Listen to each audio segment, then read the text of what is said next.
आदाब, आप सुन रहे हैं मेरे यानी अदनान के साथ ऑब्जर्वर पोस्ट पर खबरनामा।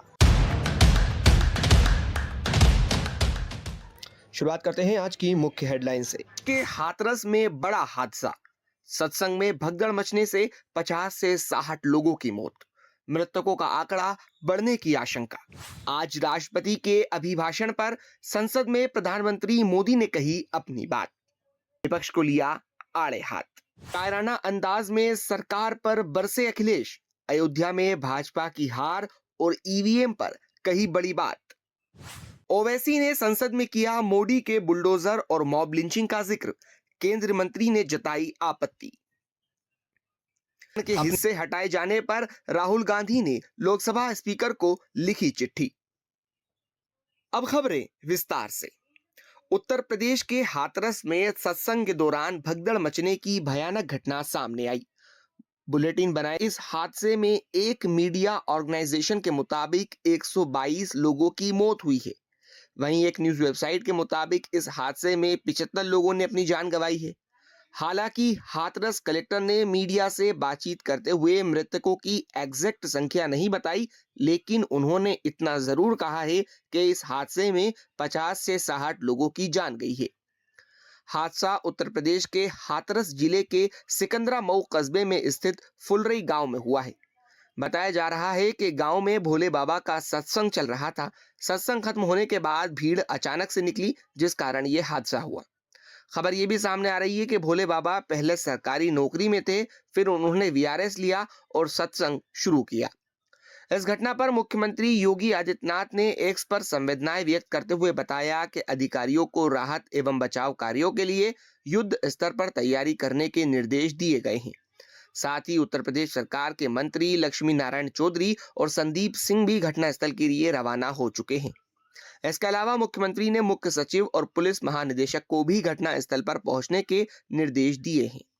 घटना के कारण का पता लगाने के लिए उत्तर प्रदेश सरकार द्वारा एडीजे आगरा और अलीगढ़ कमिश्नर के नेतृत्व में टीम गठित कर दी गई है, जो इस मामले की जांच करेगी।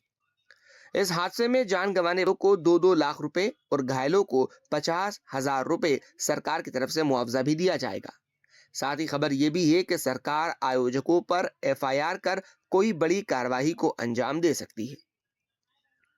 आज प्रधानमंत्री नरेंद्र मोदी ने राष्ट्रपति के अभिभाषण पर धन्यवाद प्रस्ताव पर हुई चर्चा का जवाब दिया। हालांकि पीएम मोदी जैसे ही बोलने के लिए खड़े हुए, विपक्षी सांसदों ने जमकर हंगामा किया। शोर शराबे के बीच मोदी ने अपने संबोधन की शुरुआत में कहा कि मैं राष्ट्रपति के अभिभाषण के प्रति आभार व्यक्त करने के लिए उपस्थित हुआ हूं। इतना ही नहीं, उन्होंने इस दौरान विपक्षी दलों को आड़े हाथों लिया। मोदी ने कहा कि हमने दुनिया को दिखा दिया कि ये विश्व का सबसे बड़ा चुनावी अभियान था। देश की जनता ने दुनिया के सबसे बड़े चुनावी अभियान में हमें चुना है। मैं लोगों की पीड़ा समझ सकता हूं कि लगातार झूठ चलाने के बावजूद उनकी घोर पराजय हुई है।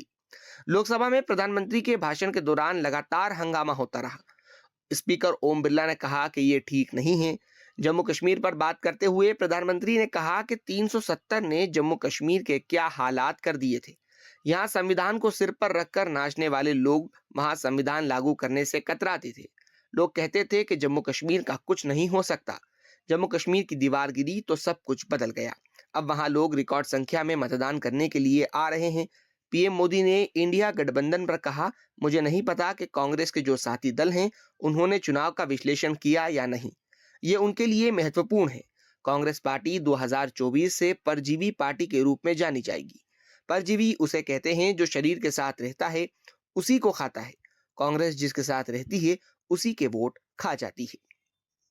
में राष्ट्रपति के अभिभाषण के धन्यवाद प्रस्ताव पर सपा प्रमुख अखिलेश यादव ने भी आज अपना भाषण दिया। उन्होंने 28 मिनट में अपना भाषण पूरा किया। इस दौरान अखिलेश का पूरा बयान यूपी पर केंद्रित रहा। उन्होंने अयोध्या और पेपर लीक जैसे मुद्दों पर सरकार की जमकर आलोचना की। अखिलेश यादव ने उनके कार्यकाल में बनी सड़कों की तारीफ करते हुए कहा कि विकास का ढिंढोरा पीटने वाले विनाश की जिम्मेदारी कब लेंगे। हमने सड़कें बनाई तो हवाई जहाज उतरे। यूपी में अब सड़क पर नाव चल रही है। इसके अलावा अयोध्या में बीजेपी की हार पर अखिलेश यादव ने कहा कि जिसकी लाठी में आवाज नहीं होती उसने अयोध्या में उन्हें हराया। जो उन्हें लाने का दावा करते थे, यह भगवान का फैसला है। हुई सोई जो राम चाही राखा, सोई जो राम रची राखा। अखिलेश यादव ने सदन में अपनी बात शायराना अंदाज में खत्म की। उन्होंने कहा कि हुजूर आला आज तक खामोश बैठे इसी गम में महफिल लूट ले गया कोई, जबकि सजाई हमने। मंगलवार को संसद में एआईएमआईएम प्रमुख और हैदराबाद के सांसद असदुद्दीन ओवैसी ने भी राष्ट्रपति के अभिभाषण पर अपनी बात रखी। इस दौरान ओवैसी ने मध्य प्रदेश के मंडला में हुई बुलडोजर कार्रवाई, देश भर से सामने आ रही मॉब लिंचिंग की खबरों और संसद में मुस्लिम समुदाय के कम रिप्रेजेंटेशन पर अपनी बात रखी। ओवैसी ने कहा, 4 जून के बाद देश में 6 मुसलमान व्यक्तियों की लिंचिंग की गई और मध्य प्रदेश में 11 घरों को मोदी के बुलडोजर ने नेस्तनाबूद कर दिया। हिमाचल प्रदेश में एक मुसलमान की दुकान को लूट लिया गया। विपक्षी पार्टियों की तरफ से सन्नाटा है। हालांकि इस बीच सत्ता पक्ष के सांसदों ने शोर मचाना शुरू कर दिया। श्रम एवं रोजगार मंत्री डॉक्टर मनसुख मंडाविया ने ओवैसी के भाषण के बीच में मोदी के बुलडोजर शब्द और मॉब लिंचिंग के आरोपों पर आपत्ति ली और उसे सत्यापित करने का अनुरोध किया। नोकझोंक के बीच ओवैसी ने कहा, मोदी को जो जनादेश मिला है वो सिर्फ और सिर्फ मुसलमानों की नफरत पर हिंदुत्व को मिला है। उन्होंने विपक्ष पर साधते हुए कहा कि ये आपकी नैतिक जीत नहीं बल्कि बहुसंख्यकवाद की जीत है। नेता प्रतिपक्ष राहुल गांधी ने मंगलवार को लोकसभा अध्यक्ष ओम बिरला को चिट्ठी लिखकर अपने भाषण के कुछ हिस्से हटाए जाने पर चिंता व्यक्त की।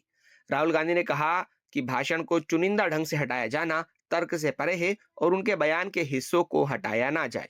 नेता प्रतिपक्ष के तौर पर दिए गए अपने बयान में राहुल गांधी ने बीजेपी के राजनीति करने के तरीके पर जमकर हमला बोला था। उन्होंने कहा था कि बीजेपी लोगों के बीच धर्म के नाम पर नफरत और हिंसा फैलाती है। सोमवार 1 जुलाई को दिए गए राहुल के इस भाषण पर संसद के अंदर और बाहर जमकर हंगामा हुआ। देश भर में राहुल के भाषण को लेकर चर्चाओं का दौर शुरू हो गया। राहुल गांधी ने अपने भाषण में जो कुछ कहा उसके कुछ हिस्से को सदन की कार्रवाई के रिकॉर्ड से हटा दिया गया है। इस पर राहुल गांधी ने स्पीकर ओम बिरला को चिट्ठी लिखी। उन्होंने लिखा कि मैं ये देखकर हैरान हूं कि किस तरह मेरे भाषण के काफी हिस्से को कार्रवाई से निकाल दिया गया।